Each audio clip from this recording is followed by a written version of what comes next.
Hello, this is Leanna Ferguson. It's exciting that we pretty much all know each other, so this is great.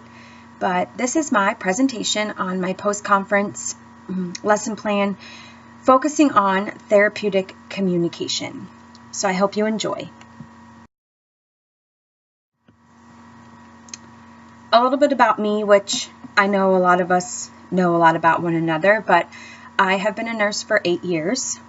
I started off on a medical surgical unit, which I absolutely loved, gaining a lot of experience. And then I transitioned into the ICU for a couple years, and I currently work in an emergency department, thankfully at the facility that I did my clinicals. So it worked out really great.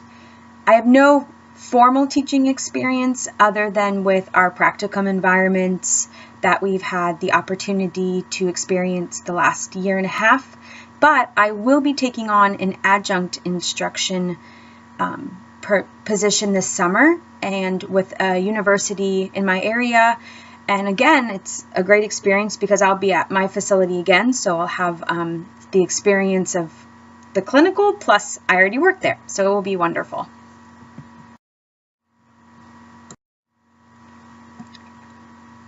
My topic was therapeutic communication, as I discussed, and the reasoning that I chose this is I feel like sometimes it's a lost art, especially with nursing students, because they are so caught up in this overwhelming experience where this is just a lot to take in. I had first semester nursing students, so it was again, overwhelming experience for them. And I feel that nursing students are so task-oriented, trying to accomplish what they have to accomplish to quote-unquote pass.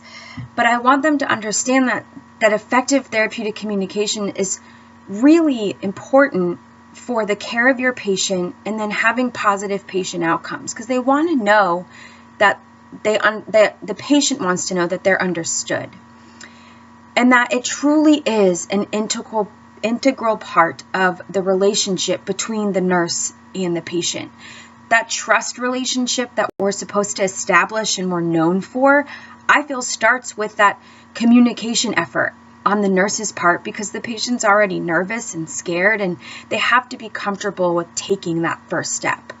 It promotes understanding while also helping the patient adjust to certain situations that they can't alter. They're there in the hospital. This is not something that they can fix themselves, no matter the diagnosis, whether it's surgery, unfortunate cancer diagnosis, a horrible chronic disease, whatever it may be, that this is not something that they can alter, but we as the nurse and the student can understand that they can have a positive impact on the patient, starting with this concept. So I really wanted these first semester students to see the importance of what this entails and why we need to do this.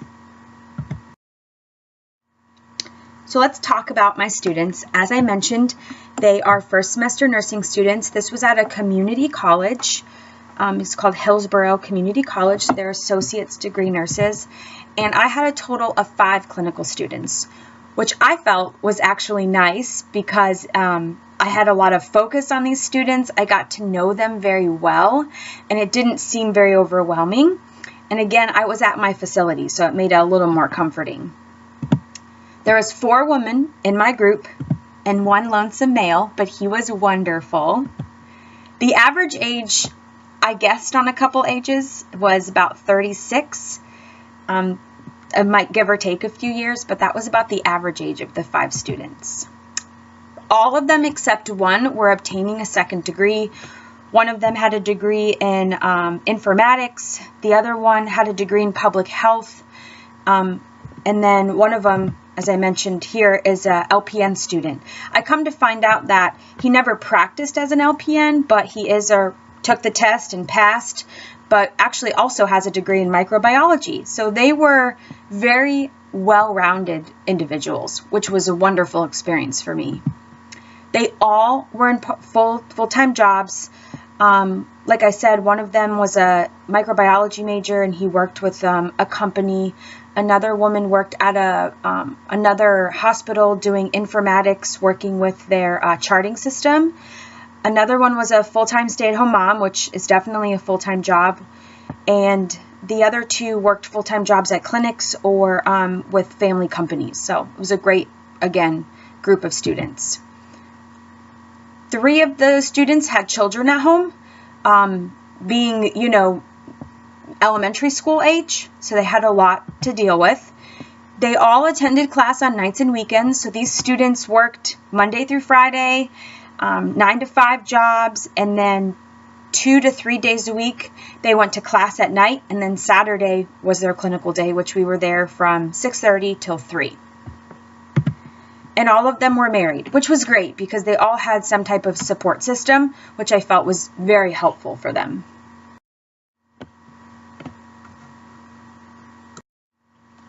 Well, this is a picture of my hospital. I wanted to make sure to add this in because you can see the nice Florida palm trees. But we're actually quite a small hospital, as big as that looks in the front. But we're only about 120 bed facility, which actually just became that within the year. We added on 20 more beds. The students were split between 2 floors, so they were on the second floor, which was a medical tele unit, as well as the stroke unit. But the students didn't have the opportunity, I guess, fortunately and unfortunately, to work with full strokes patients, but they did have a lot of experience on that floor. It was a very busy floor.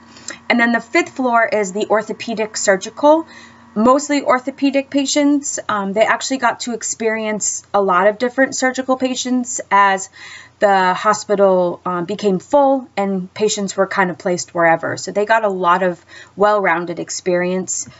My preceptor, we discussed in our discussion post, but we did a lot of the preceptor model. So students were placed with nurses. However, we were very interactive with them. They had a list of accomplishments and tasks that we wanted them to accomplish, that they were to give their nurse, as far as, administering IM and subcutaneous injections, doing head-to-toe assessments, working with the CNA very closely. They were given a lot of, getting on the computer, looking up patient information, but we also rounded quite a bit, talking with them about their patients, how they made their nurse's brain.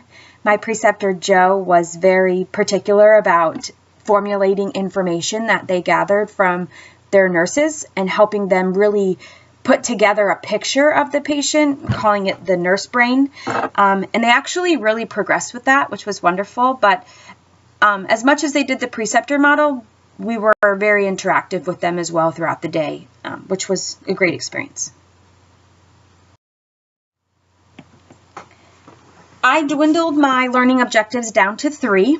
So I wanted the students to identify verbal and nonverbal cues of a patient. I think that's very important that the students can identify verbally what the patient's trying to portray, but also understand that there are a variety of nonverbal cues that a patient will give off of their how they're feeling. I wanted the students to create open-ended questions that align with therapeutic communication. And then I also wanted them to describe their experiences of therapeutic communication in the clinical setting. So the first 2 were accomplished through the case study that we'll talk about, and the last one was accomplished through reflection and discussion.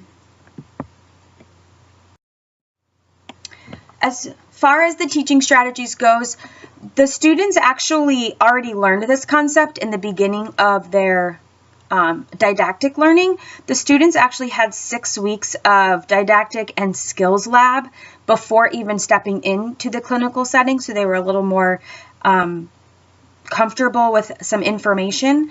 So they already had a test on this. So I had them reread the text reading. They have a concept-based curriculum, so their book is a very concept-based type of book. So they have 2 volumes, and in the second volume the chapter is regarding communication, and I had them focus on the therapeutic communication, such as the different techniques, why it's important, and had them review quite a few little tidbits of information for them to be prepared for discussion and the case study and reflection. And then I also found a video, which you can click on this hyperlink, that a school did regarding the ways that therapeutic communication is positive and negative. Fortunately, 3 of them watched the video before our post-conference. 2 of them watched it after, but they did email me letting me know that they enjoyed it and what they found from it. So that was wonderful. Their experiential learning was very discussion-based, essentially. So throughout clinical, I tried to observe students performing this technique. It's not easy to make a therapeutic communication happen, right?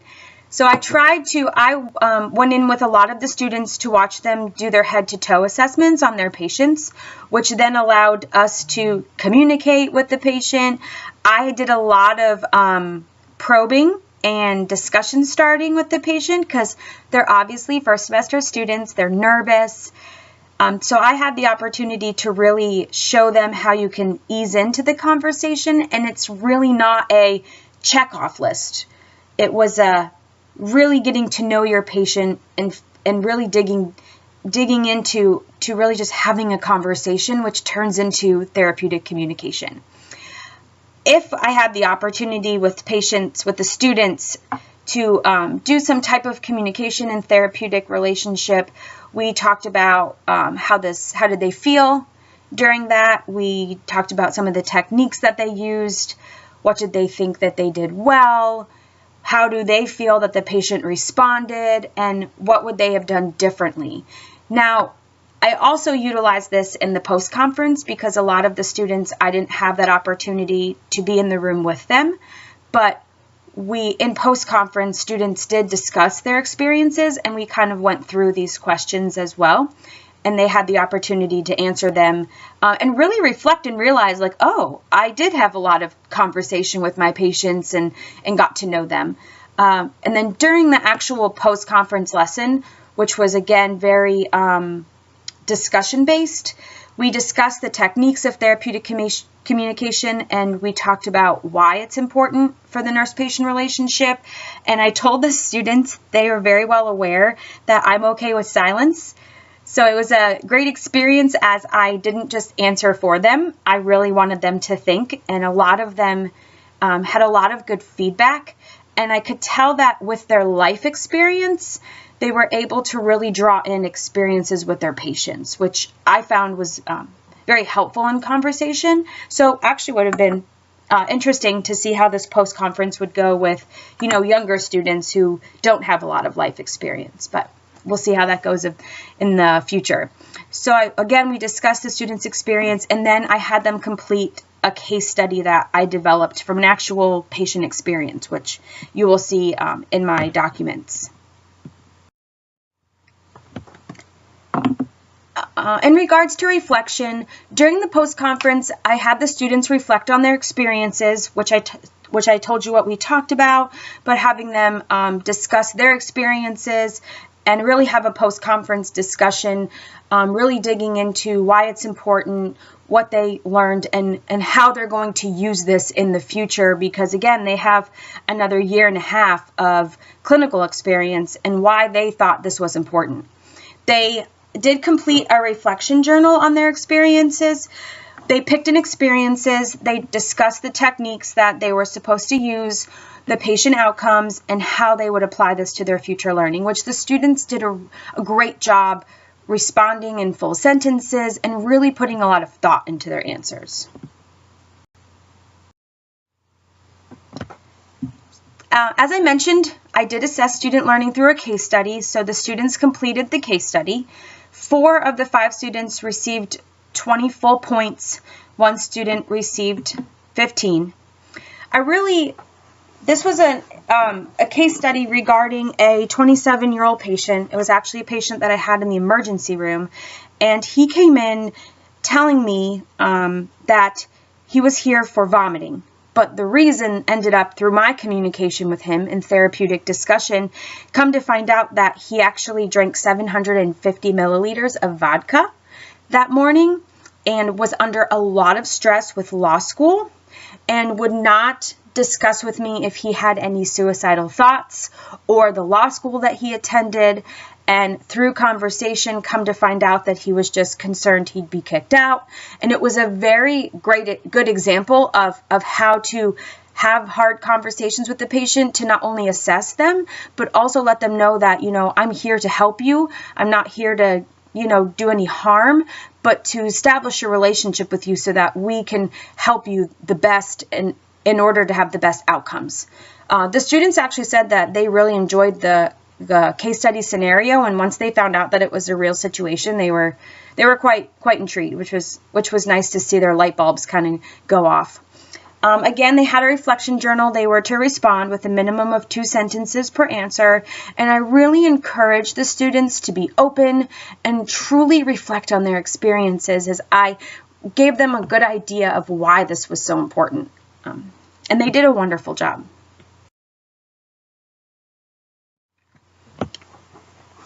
I feel that the overall post-conference experience went really well. The students had a lot of positive outcomes. Again, I was impressed with their case study answers. I was impressed with their reflection, and they really did have a great discussion, not even with me, but with one another regarding their experiences. They interacted really well, not only with the patients, but also with each other, discussing their experiences. They did really show an understanding of this topic, and we're really excited about utilizing it in the future. I don't think that other clinicals focused on this topic, which again is why I chose to discuss therapeutic communication, because like I said, I think it's a lost art. And they really were excited of their progress and how they felt even just basic communication with the patient in the beginning of clinical to now. So it was a great experience to see them just blossom. What would I do differently next time is I would make a rubric for therapeutic communication, meaning that maybe come up with like a checklist of just observation, which is hard to do, I guess, but coming up with things that I really want them to focus on that we might have talked about, but really showing them, a process, and, even for myself, just having something to focus on. I would start assessing their learning earlier. I thought about the whole observing during clinical a few weeks into our clinical experience. Therefore, I think that's why I didn't get a lot of opportunity to interact with the student and the patient. So I would definitely start assessing their learning earlier.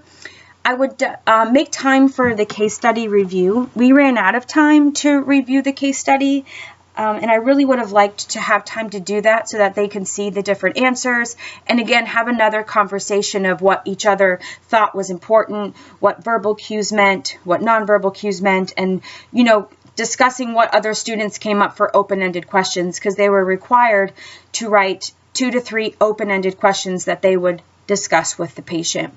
And then again, I would also try to make time for discussion of their reflection if students wanted to share, and just have an opportunity to interact with one another regarding the assessments of learning. But overall, I felt that this was a great experience. The students really seemed to be engaged. The whole clinical experience in itself was very positive.